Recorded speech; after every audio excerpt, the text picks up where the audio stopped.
So, how do you know when you've had an awakening? Well, generally speaking, my answer would be if you have to ask, you probably didn't.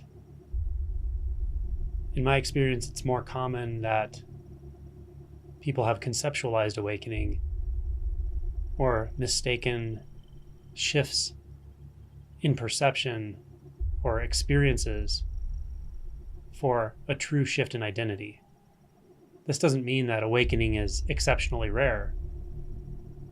It just means that if you haven't had a significant, obvious, irreversible shift in perception that goes to the level of identity, what you take yourself to be has fundamentally changed at some point. And I generally wouldn't call that an awakening. Now, with that said, there's a double-edged sword when talking about awakening the way I do, and that is, no matter how many times I point to the truth that awakening doesn't happen in the future, the mind will always look forward to that future in which it doesn't happen. The mind can really only hear it in a way that says it's got to be later. Well, I haven't had it in the past, so I must get it in the future. But the truth is, it really only happens here. And it's not even a happening, because the sense of happening is the sense of time, which is connected to the sense of self, which feels like it's moving through time. And it's often or largely based on seeking, on imagining a goal and seeking it mentally. So the double-edged sword is that while I don't want to deny the possibility of awakening or the truth of it, I have to accept the fact that when I talk about it, it will sound like something in the future.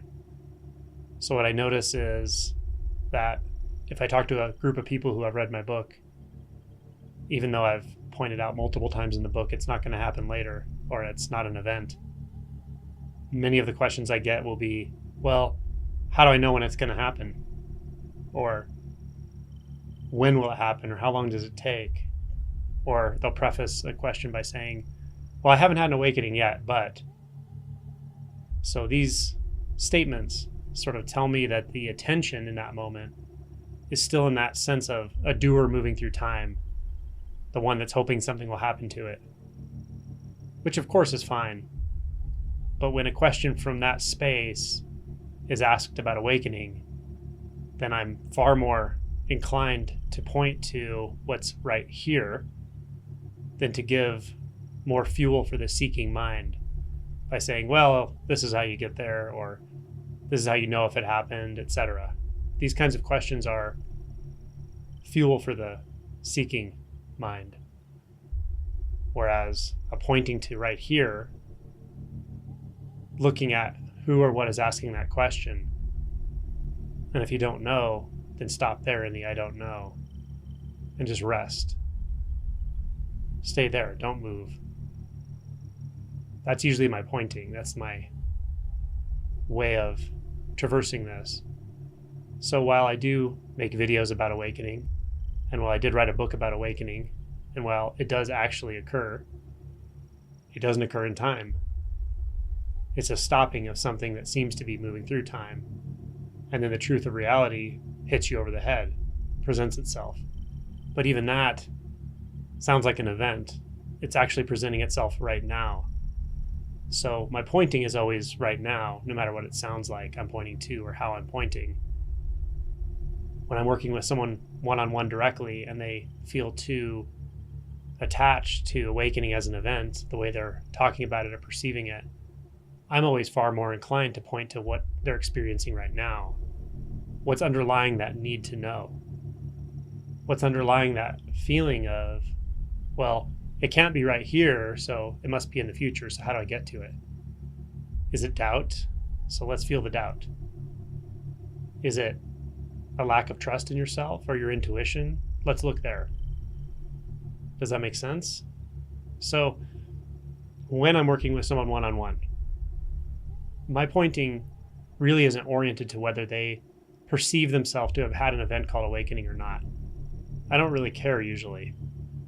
Sometimes it comes up in the conversation, And occasionally we'll uncover that someone's actually had an awakening, but because so much was cleared out, that the experience beyond that awakening is very hard to pin down, which of course it is, because when you have an awakening, in a sense, a part of who you are stops moving through time, stops seeking.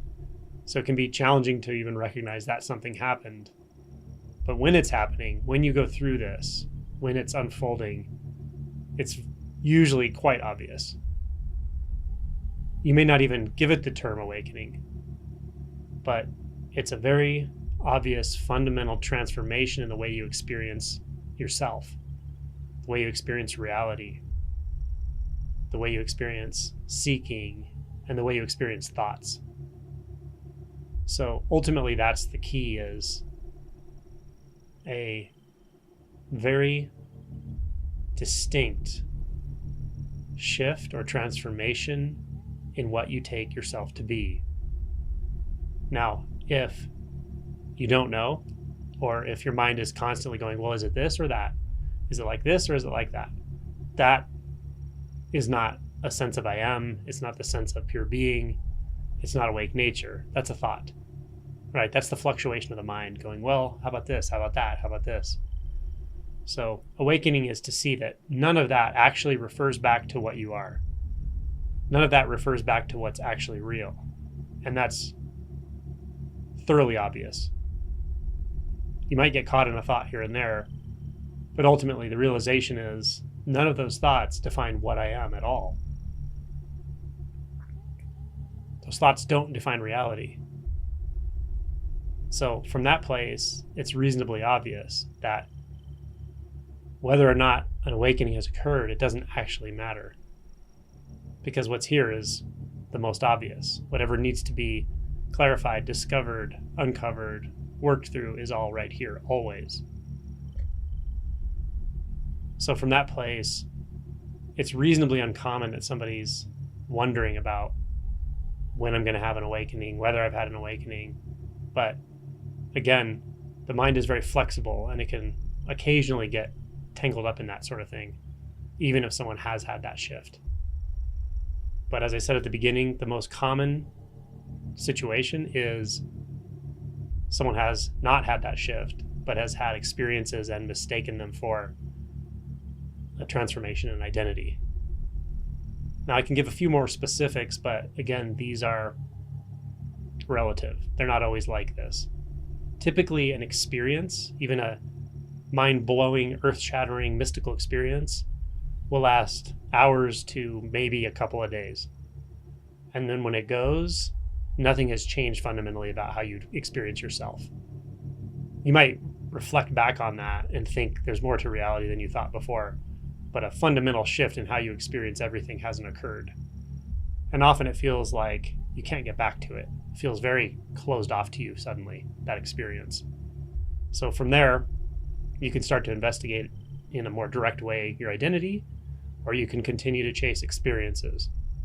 I recommend the first, not the second. Generally speaking, when a shift has happened that I would call an awakening, it doesn't go away in a couple hours. It doesn't go away in a day. It doesn't go away in 2 days.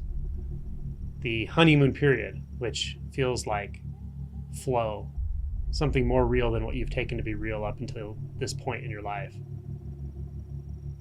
An imperturbable sense of purity, being, that really has nothing to do with thoughts. It's not contingent upon thoughts. Will be there for often weeks to months. In some cases, I've heard of 8 or 9 months, even up to a couple of years. And when the honeymoon period ends, it can end quickly or it can slowly fade and fluctuate. But beyond that is where we do shadow work, where that fundamental shift is still known to be the case, that identity is not what you used to take it to be when there was mind identification. And yet, in a sense, the suffering that was held at bay, the repressed emotions, the distorting beliefs, comes fully into consciousness. It can be very uncomfortable. And it can fluctuate between that and a sense of purity, spaciousness. And often with practice, meditative practice, we can lead ourselves easily back to a state of pure being, pure consciousness. So that's how it usually plays out when a true shift called awakening has happened. But again, there's no need to get preoccupied with this, truly. All practices point to right now, if they're done properly, whether it's self-inquiry, inquiry into the nature of thoughts and consciousness, inquiry into the nature of sound or sensation, resting in a pure I am sense. All of these practices work before and after awakening. So if you're setting it up as a goal in your mind, just notice that is always a thought. And it's frustrating to let go of sometimes because we want the big cookie. We want to believe we're going to get somewhere, but you're never going to get anywhere. You're already there, truly. So it's not about getting somewhere. It's more about clarifying what already is. And part of the way we clarify that is to see that the seeker, the seeking, the mind that feels like it's in time, holding on to a solidity, moving from experience to experience, is itself illusory. And that can only be discovered here by seeing that time is a thought.